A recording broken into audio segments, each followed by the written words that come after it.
आज रुहेलखंड समाचार के दर्शकों को ऐसे शख्स से रूबरू कराऊंगी जो कि फिल्मी दुनिया के सितारे खलनायक जी, मैं बात कर रही हूँ रज़ा मुराद जी की। आज मैं रज़ा मुराद जी के साथ मौजूद हूँ। दर्शकों को रूबरू कराऊंगी, जानूंगी कि आखिरकार उन्होंने इस फिल्मी दुनिया में कैसे सफ़र करा। और आर्यन खान को लेकर सवाल होंगे, किसानों की समस्या को लेकर सवाल करूंगी, साथ ही जो कानून व्यवस्था इस समय चल रहा है उसी को लेकर सवाल होंगे रज़ा मुराद जी। सबसे पहले बहुत बहुत स्वागत है सर आपका हमारे चैनल में। सर, अभिनेता, मशहूर अभिनेता शाहरुख खान के बेटे आर्यन खान अभी जेल में हैं, तो क्या उनको फंसाया जा रहा है? नहीं, मैं ये तो नहीं कहूँगा कि फंसाया जा रहा है। उन्हें अगर हिरासत में लिया गया है तो कोई ना कोई तो उसकी वजह होगी यकीनन। देखिए, हमारे मुल्क का जो कानून है वो ये कहता है कि जब तक किसी मुल्जिम पर गुनाह साबित ना हो तब तक वो बेकसूर है। तो उनको हिरासत में लिया गया है, उनके खिलाफ चार्जशीट दाखिल होगी, एनसीबी अपना पक्ष रखेगा और बचाव अपना पक्ष रखेगा, और फैसला जो है वो जज साहब के हाथ में है। उनका बचाव कर रहा हूँ ना, मैं उनके विरुद्ध हूँ। मेरा कहने का मतलब ये है कि बचपन में जो माँ बाप बच्चों को संस्कार देते हैं कि क्या अच्छा है क्या अच्छा नहीं है और उस नुकसान के कितने ख़तरनाक अंजाम होते हैं, ये बचपन से माँ बाप को अपने बच्चों को सिखाना चाहिए। और दूसरी बात यह है कि बच्चों सोहबत का भी जो है बहुत असर पड़ता है इंसान को। तो मैं यही कहूँगा कि माँ बाप अगर अपने बच्चों पर नज़र रखें, माँ बाप अगर अपने बच्चों को अच्छे संस्कार दें, माँ बाप अपने बच्चों को ये बताएं कि ड्रग्स का सेवन जो है कितना ख़तरनाक है उनके लिए, उनके परिवार के लिए और हमारे मुल्क के लिए। देखिए क्या होता है, ये सेवन की ऐसी लत होती है कि अगर आपको नहीं मिलती हैं ड्रग्स और आपके पास पैसा नहीं है, बाप के पैसे चुरा लेता है, घर के बर्तन बेच देता है, ये हालत हो जाती है।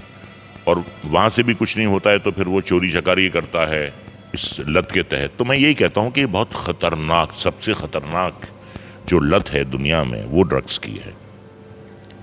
अब ये जो बड़े लोग हैं, उनके जिनके पास पैसा है उन्हें तो पैसे की कोई दिक्कत नहीं है, लेकिन जो आपका स्वास्थ्य है, आपकी जो मानसिकता है, और उसके अलावा ये बात जो है कानून के खिलाफ है, वो आपको तबाह बर्बाद करके रख देती है।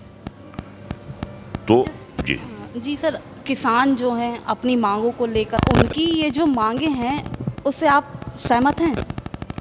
देखिए, मैं इतनी विस्तार से तो मुझे इस बारे में पता नहीं है।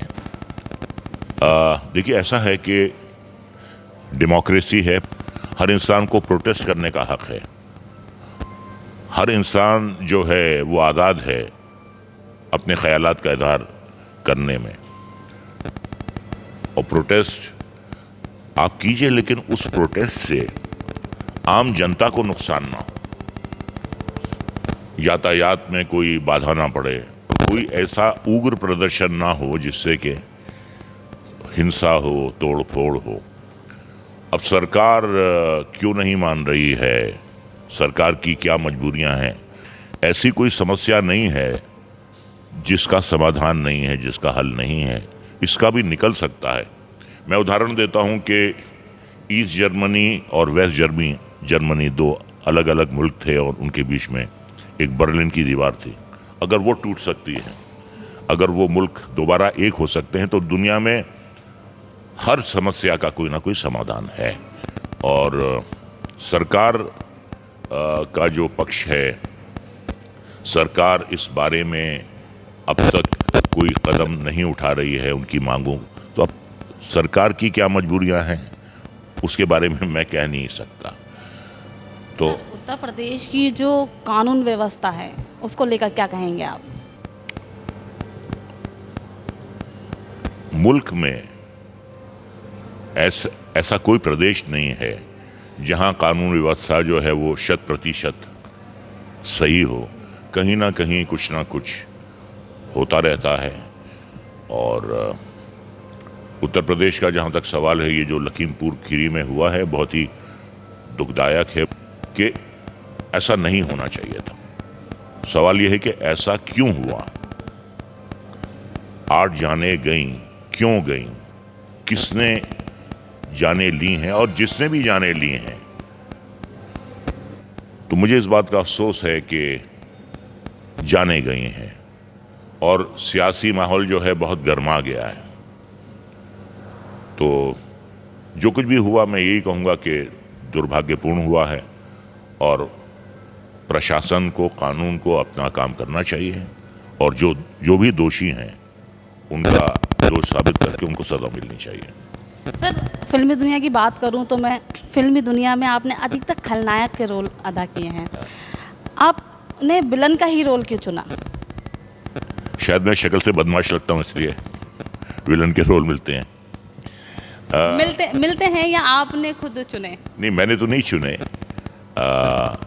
असल में क्या हुआ कि पहले तो मैं हर किस्म के किरदार करता था, कभी वकील, कभी डॉक्टर, कभी हीरोइन का भाई, कभी पुलिस इंस्पेक्टर। मैं शुरुआती साल की मैं आपको बात बता रहा हूँ। उसके बाद राज कपूर साहब ने मुझे बतौर विलन पहली बार प्रेम रोग में लिया। एशिया का सबसे बड़ा शोमैन उसने रजा मुराद, जो छोटे छोटे रोल करता था, अपनी फिल्म में मेन विलन बना दिया। हमने भी सोचा कि ऐसे मौके जो हैं ज़िंदगी में बार बार नहीं आते हैं, तो ये जो मौका मिला है हम मेहनत करेंगे और हम साबित करेंगे। तो वो फिल्म बहुत ज़बरदस्त हिट हुई और बड़ा रोल मेरा नोटिस हुआ। फिर उन्होंने दूसरी फिल्म बनाई राम तेरी गंगा मैली, फिर उन्होंने मुझे मेन विलन का रोल दिया। तो वहाँ से मेरी बुराई की गाड़ी जो है चल निकली। मैं बुरा था नहीं, बुरा बना दिया गया।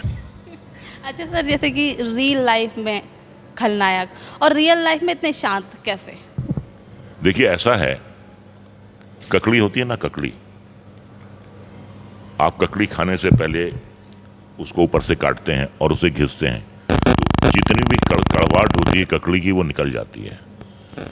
हमारे साथ भी यही होता है कि जितनी हम में कड़वाहट होती है, हर इंसान में गुस्सा है, ईर्ष्या है, लोभ है, मोह है, क्रोध है। तो जो भी लोभ, मोह और क्रोध होता है वो हम कैमरे के सामने निकाल देते हैं। तो हमारी ज़ाती ज़िंदगी में बुराई या गुस्सा वो बचता नहीं है, वो सब कैमरे के सामने निकल जाता है, गुबार निकल जाता है। तो आपने 250 से ज़्यादा फिल्में की हैं। 500 से ज़्यादा। 500 से ज़्यादा। उसमें सबसे ज़्यादा प्रिय फिल्म आपकी कौन सी रही? एक फिल्म से मैं बहुत जज्बाती तौर पे जुड़ा हुआ हूँ, वो है राम तेरी गंगा मैली। राम तेरी गंगा मैली राज कपूर साहब की आखिरी फिल्म थी और बहुत अच्छा उन्होंने मुझे किरदार दिया था भागवत चौधरी का, मेन विलन का। और उसके बाद वो और काम करना चाहते थे लेकिन सेहत ने उन्हें इजाज़त नहीं दी। तो उस फिल्म से मेरी काया पलटी और बहुत काम आया मेरे पास। उस फिल्म के बाद ज़िंदगी मेरी बदल गई उस फिल्म से। तो उस फिल्म से एक जज्बाती रिश्ता है मेरा। और जहाँ तक परफॉर्मेंस का सवाल है, वो भी आरके की ही फिल्म है हिना, जिसमें मैंने एक पाकिस्तानी पुलिस इंस्पेक्टर शाहबाज खान का रोल किया था। तो जहाँ तक परफॉर्मेंस का सवाल है, मैं समझता हूँ कि आज तक मैंने जितनी भी फिल्मों में काम किया है, हिना मेरी बेस्ट परफॉर्मेंस। सर, हमारे दर्शक आपसे एक डायलॉग सुनना चाहेंगे जो कि आपका सबसे ज़्यादा पसंदीदा रहा हो।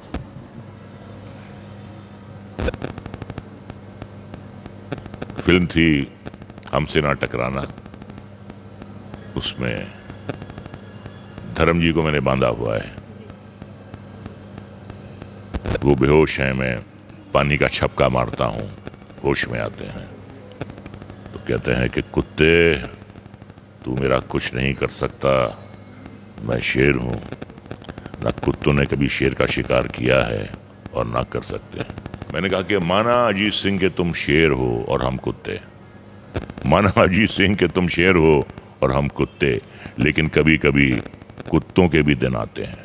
अच्छा सर, मैं आपसे एक डायलॉग और सुनना चाहूँगी जो मेरा पसंदीदा है, जो आपने ज्वारी फिल्म में बोला है कि यदि ढूंढने के हैं तो 36 घंटे में ढूंढना है या 18 में ढूंढना है या 9 घंटे में ढूंढना है, वो वाला। हाँ, वो यही था कि भाई कितनी जल्दी तुमको रिजल्ट चाहिए चोरी का। ये है कि भाई 9 घंटे में अगर रिजल्ट चाहिए तो उसका ये रेट है, 18 घंटे में चाहिए तो ये रेट है, 24 घंटे में चाहिए तो एक्सप्रेस अगर तुम्हें नतीजे चाहिए तो उसका रेट ज़्यादा है। तो ये था कुछ ऐसा। अच्छा सर, नवरात्रि का पर्व चल रहा है, रामलीला मंचन हो रहे हैं, अयोध्या में भी मंचन हो रहा है। इस बार आप अपने दर्शकों को उस मंच पर किस किरदार में नजर आएंगे?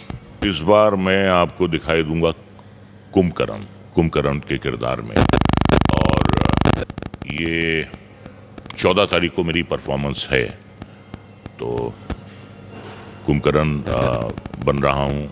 इससे पहले सुबुही बना हूँ और राजा जनक बना हूँ और अधिरावण बना हूँ, और इस बार मैं कुंभकर्ण बन रहा हूँ।